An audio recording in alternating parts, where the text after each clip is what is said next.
Hey guys, Mustached Tom here to review the movie The Wrecking Crew, featuring Dave Bautista and Jason Momoa, two former WWE superstars.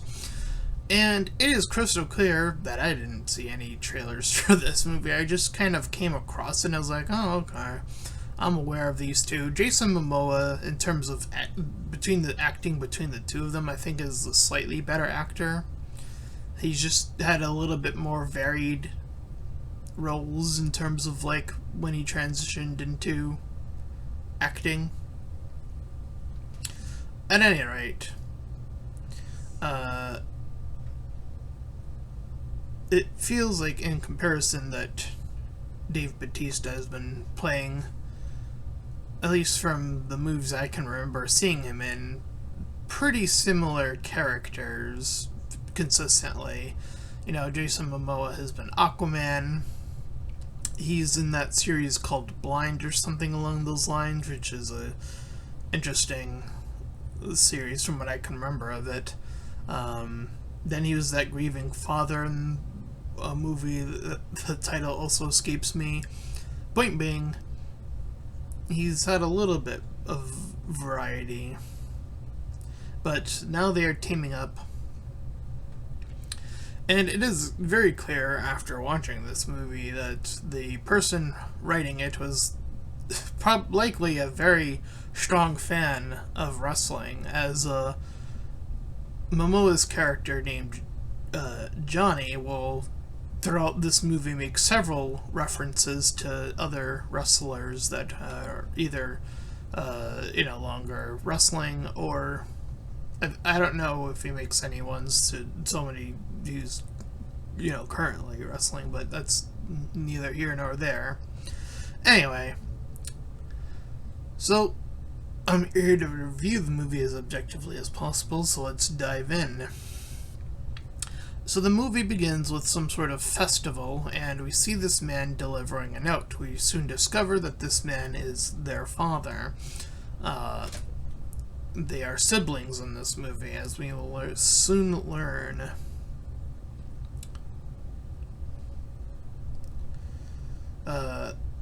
So they initially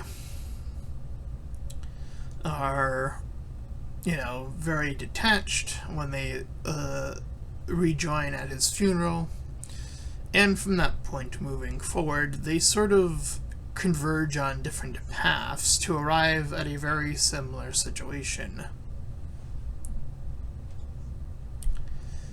But it was prompted by Johnny thinking that it was a murder, so he sort of got the ball rolling, and through that, things started to trickle down slowly but surely. This gets James to join in the investigation, and as such, Johnny comes into contact with a man named Pika, who's this hacker guy. He's the guy from Spider-Man. He's also the same hacker guy. So he's playing a very similar role. Anyway, so he finds this suspicious, the surfboard having the side all wrong, and then finds a USB which leads to some intel.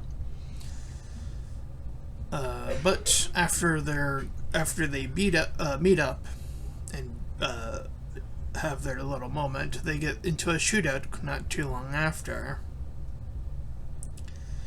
So the brothers prep up when they are freed from this, and are joined by Pika once more as they attend to this party to try to gather more intel into who's the big people responsible. We eventually learn that is this guy that they know that is running for the mayor, who is putting money into pockets to do some really shady shit. as it to be.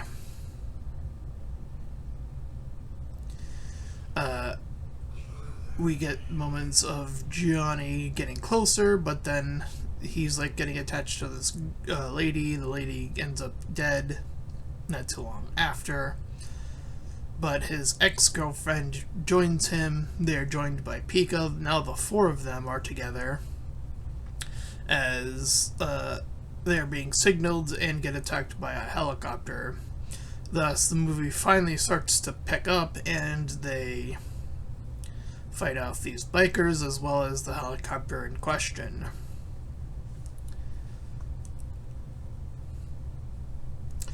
So after that, they gear up to essentially take on this organization in which the bad guys have captured, I believe it's James's sister, and then Johnny's sister, and James's girlfriend, I think, are the two that are captured here.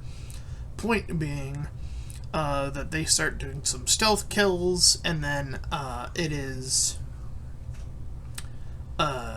James, aka Batista, who does the scene from Old Boy.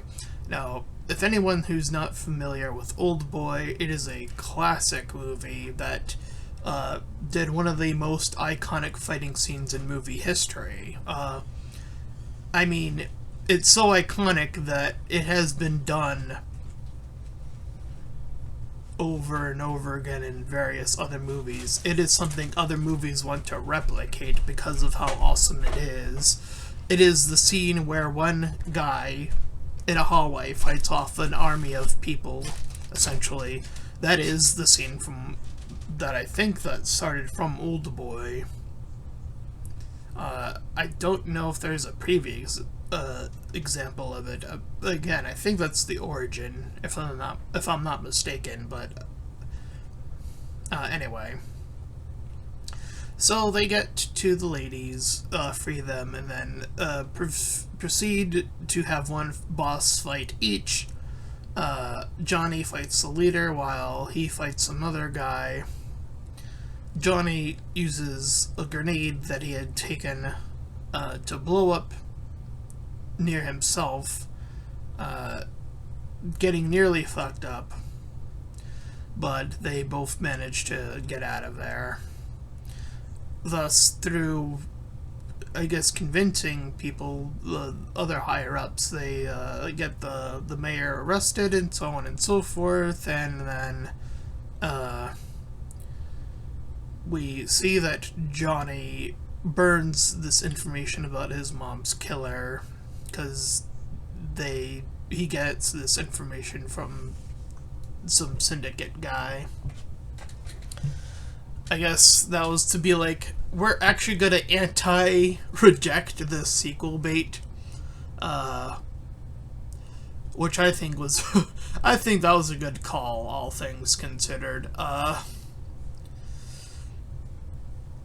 think Dave Bautista, he still has some fight left in him here, but they definitely try to save off on a lot of the fighting scenes. It's like primarily saved for the third half, and there's this scene I completely skipped over. I actually don't even remember where it happens, where the two of them fight each other, because of course.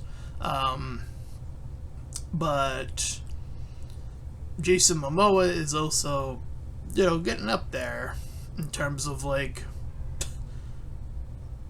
not quite as old as Batista, I think. But I digress in saying these two are significantly older, and that's what's one of the things about action movies, is that once upon a time you had your Jackie Chans and and so that was more old school action, and I don't see Jackie Chan anymore in terms of movies. He's too old now in terms of that. I'm pretty sure he's retired, maybe, I don't know, again. But yeah, it's just the passage of time doing its thing. A rather unfortunate one at that, but it is what it be. And I think of like other guys who's, started, you have your Arnold Schwarzenegger gone, your Rocky gone, the guy who plays Rocky gone, right? Yeah, and then you have your slightly younger generation Jason Statham gone, and then younger generation, Dave Bautista was once that, but here he is now, old, or older, still rocking it, I guess, but it feels almost like a smaller Expendables, but with like, because Expendables was made up of a bunch of legendary older guys, right, coming together, making a movie from like different movies coming together, and so this is substantially smaller, and it really shows that they're trying to save the fighting, because like a lot of it saved for that third act, and it feels like in growing up with someone like Jackie Chan, just to bring that comparison back, I remember like he had a lot of fighting scenes, at least from what I can remember, throughout his movies. But eventually, you start getting in different, sort of a slightly different variety. Your Rush Hour, just as an example. I think Rush Hour is definitely like, well, now he's in there with a comedian, and then he also put in that work to learn how to fight, obviously, but the fighting style, that's part of the comedy almost, is that the disparity between the two is very extreme in how they fight. But that even Rush Hour, you've now had your sequel, and then the third one, it's been a while. And it's weird to start a new IP, or an attempt, and be like, hey, we're gonna bring in these two guys, and there's like, oh, well, it's cool to see two wrestlers together, I guess, but it's like, they are on the older side, which means you're probably gonna get less fighting scenes, which ends up being the case, and then, on top of that, it's like, the rest of the story isn't that engaging, as in terms of like the learning of the information just isn't engaging enough, and it's like semi-engaging, right? It's like you're just kind of floating through it almost. It's not like there's excitement building up, and I feel like that can really come across with that experience, or that fresh blood actually is something that I think that brings in that, in the earlier fights and things of this nature, really shedding a lot of those elements away, and you get a handful of much more exposition in this type of movie because of that. And I'm not saying that that's necessarily a bad thing. That's not what I'm trying to say, but I know that can seem what it's coming across as. But rather that the characters we get to know here are, like, again, only semi-engaging. And, the arcs are very small. I think of, like, the original Karate Kid, right? That's, like, an arc that feels to me engaging, right? You have someone who is very, not even remotely, in the fighting sequence, getting into all these sort of scuffles, he gets the mentor, and the mentor teaches him in that bizarre fashion, and you're like, huh, that's a bit odd, and that doesn't even make sense. And then you get that moment, and it all clicks. And what I love about that moment in the Karate Kid, the original Karate Kid, is that it clicks the same time for the character as it does the audience. You know, you the movie like brings you along with the character, and you start to feel the frustration with the character. And then, you know, when the character's finally sick of it, and then you see the teacher be like, hey, do this, and then, you know, that whole sequence goes on, you're like, oh, he was actually teaching him this whole time, right? At least when you initially first watched that movie, you know? So there's a very cathartic nature to, you know, very unique teaching methods. But, you know, you have here two experienced fighters, so we're not getting a training arc necessarily, and you're not getting fighting even necessarily. So again, it's sort of like trying to do a mystery of like who really is responsible, right? And I feel like the name, the Wrecking Crew, is a little bit, I mean, the police guy mentions it, like, oh, you're the Wrecking Crew at some point in the movie. I don't remember when this happens. That should tell you everything you need to know. It's like, oh, you're gonna drop the title of the movie, and it doesn't even feel like, it doesn't feel like a hit, you know? That's definitely a sign to me that this movie is not quite good in that regard. So in terms of that, it's a meh movie. It's like a 5 out of 10 overall.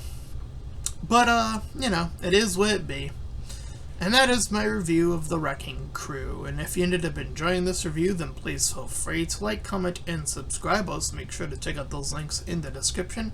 One way to do my petition to help out small YouTubers. Second, to my PayPal, we can help support me and my channel directly. And third, to my Discord server. We can join collab, show, do all that cool stuff for free. And until next time, everybody, bye-bye.